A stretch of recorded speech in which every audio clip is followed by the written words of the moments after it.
Welcome to the final weekly wrap-up video for my 100 collage papers. This week was fun using masks and some experimentation with the silicone mat.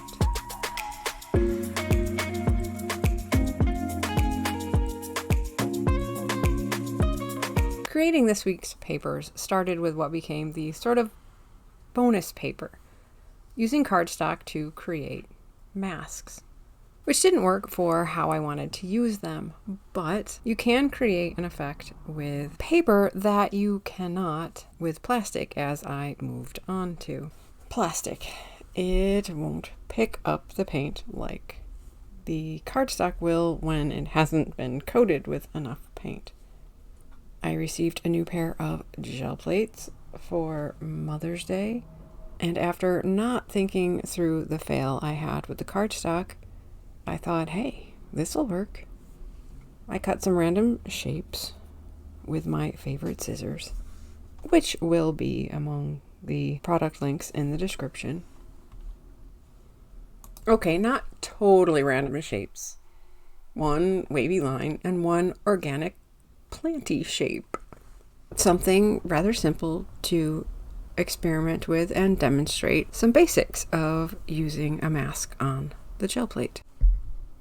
One way is putting down a layer of paint.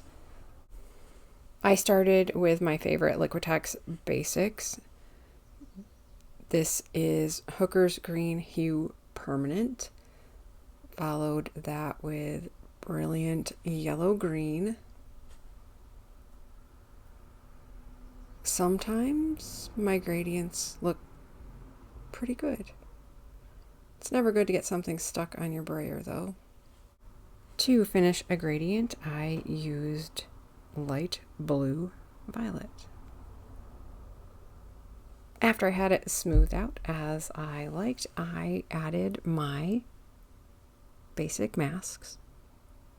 I think it's cool how it looks as they blend down into the paint. And then pulled a print on a sheet of cardstock. Rubbed it down well. I probably rubbed it down a little more than I needed to. I'm not sure. But my masks did pull up more paint than I expected them to. So pulling the ghost print again on cardstock.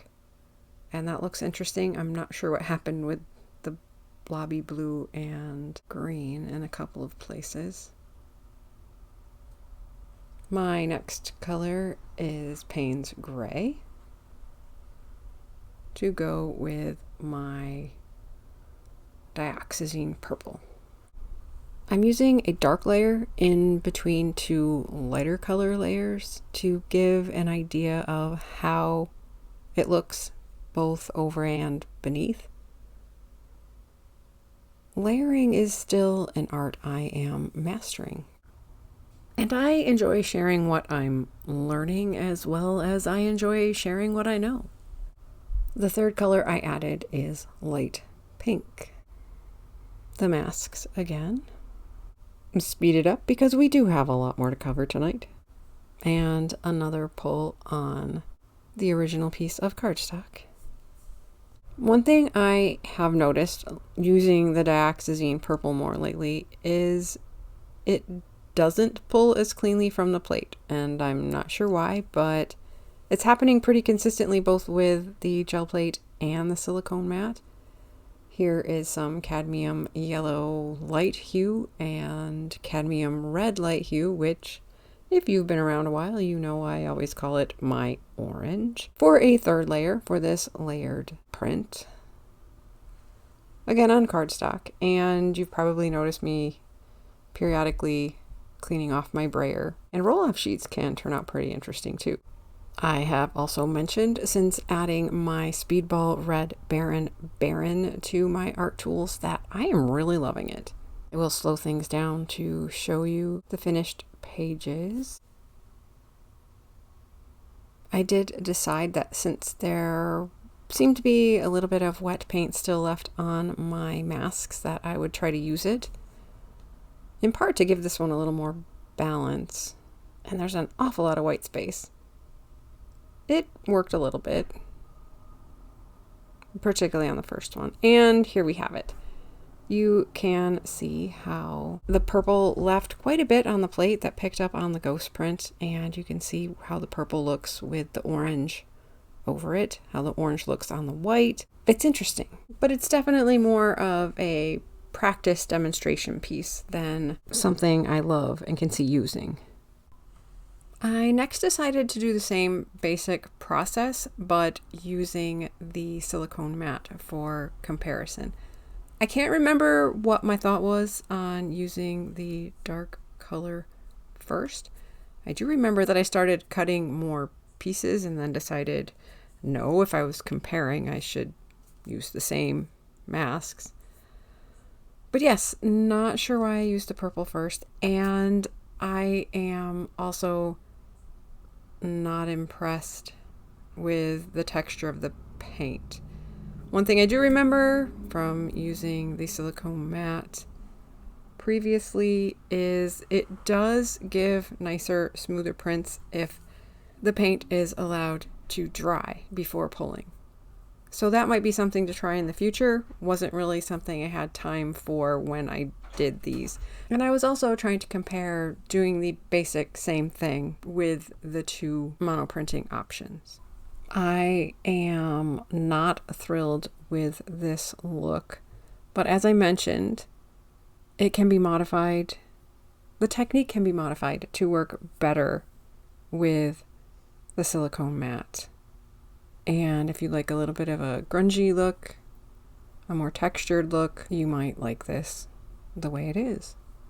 I'm not fond of it. One thing that always looks interesting is the gloss medium pull of what's left on the silicone mat.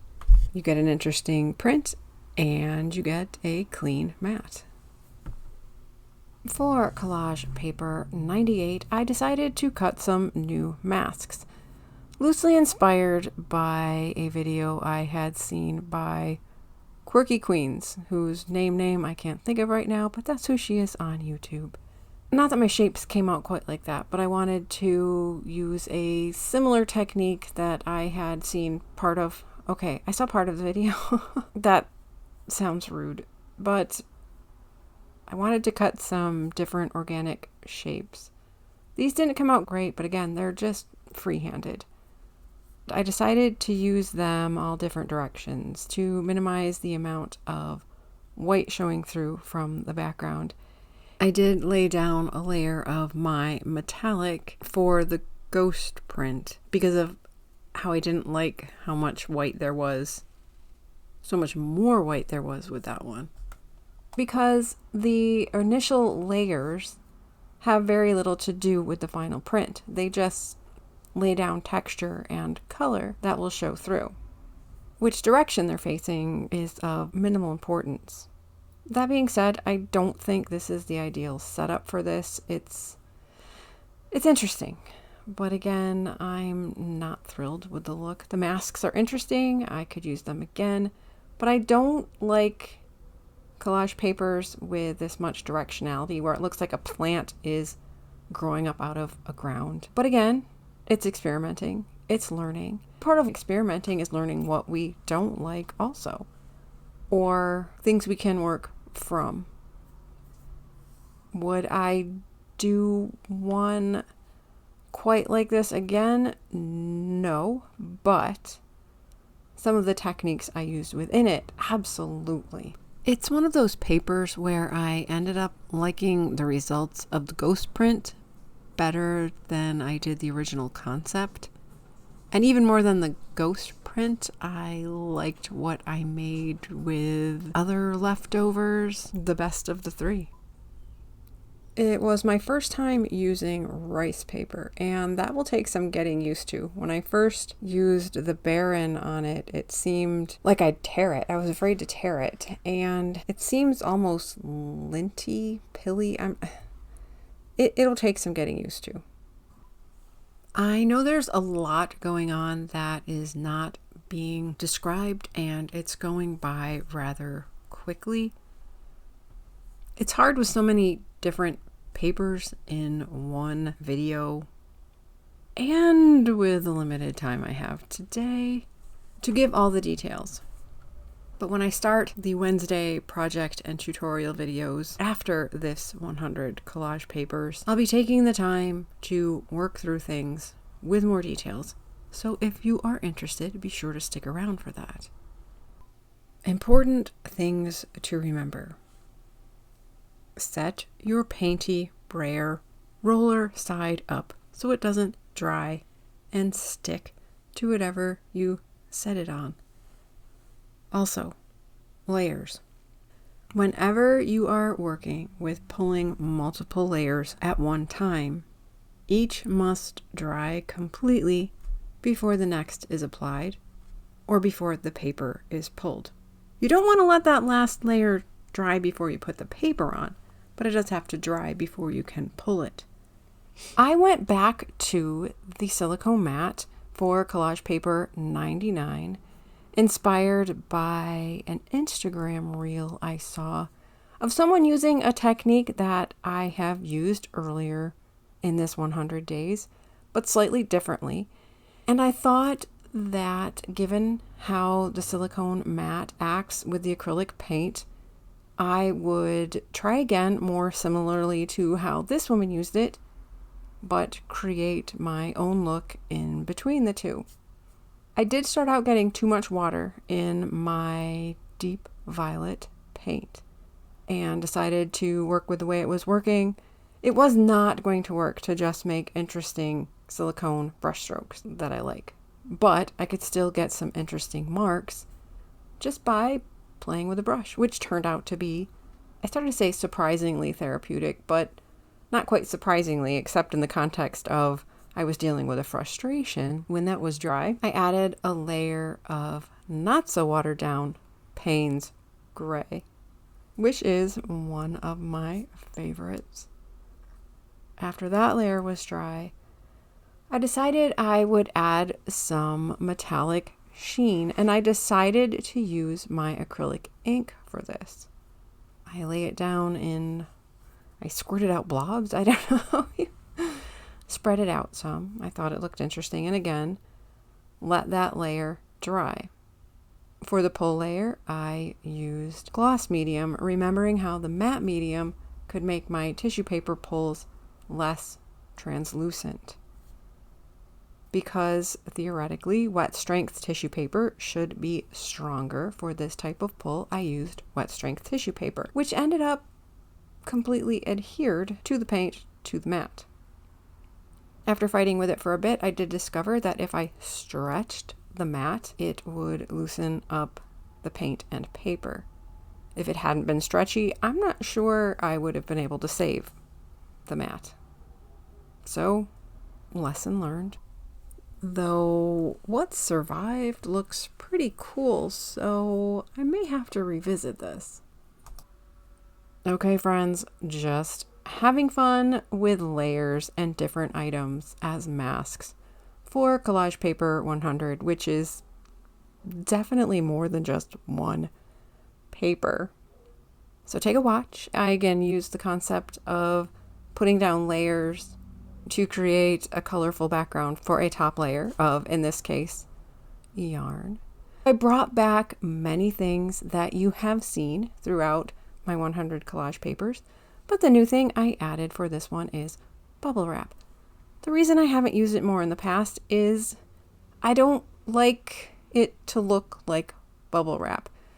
And I feel like when I use it, it ends up looking like bubble wrap. But I figured in my layers, give it a try. You can see how it goes. It's not something you will ever see me use on a regular basis, but this was fun. Enjoy. I'll turn on some music.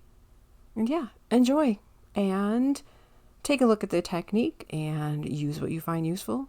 You will notice that I used sheets of cardstock to pull excess paint off the plate when I applied too much, as I am known to do frequently, and they created some pretty interesting papers themselves. Give me a thumbs up if you are feeling inspired to create. I've been enjoying many kind comments. If you haven't yet, subscribe. This may be the last 100 collage papers video, but new learning and sharing to come, including side-by-side comparisons of the gel plate and the silicone mat, and my process for the collage I was working on the night I didn't show you collage paper that I did enter into a show. I made the deadline and won second place. It's a very interesting layered look, made completely with translucent layers. Well, I said I was going to turn music on, but I keep talking. Have fun making art, friends.